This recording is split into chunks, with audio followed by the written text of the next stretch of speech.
At JBVC Foundation, our objective is to rebuild people's lives and help them do so, because we believe that everybody has the opportunity to redeem themselves, regardless of what they've done and regardless of the journey they've been on. The drive behind it was Johnson Bahari, who was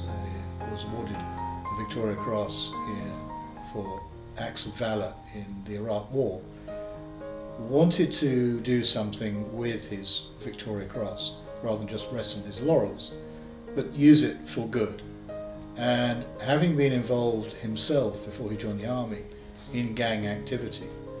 he wanted very much to use his Victoria Cross as a lever by which we could then get people galvanised and organised into assisting young people who wish to leave gangs to leave them and to set themselves on a path to a life which was going to be more meaningful for them and more beneficial for society. The objective is to work with people who are in gangs, but given that we have at the moment limited funds and we want to husband our resources effectively,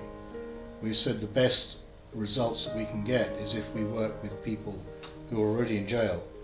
typically first-time offenders, to assist them so that when they come out of jail they can get themselves set up and get into work and be able to look after themselves so that they don't re-enter the gang activity and possibly end back up in jail.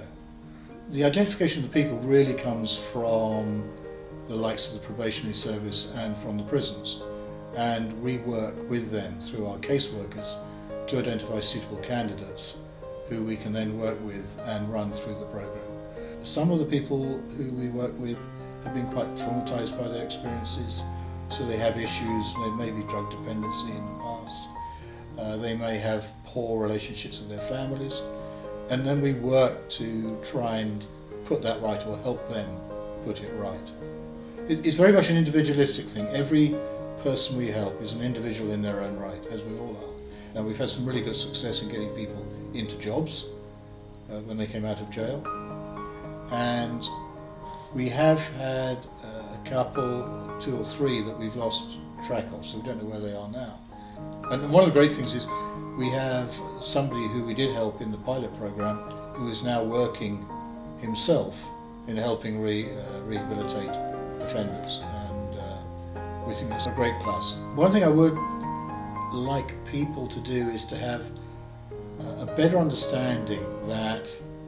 just because they've made bigger mistakes doesn't mean to say that they're beyond redemption.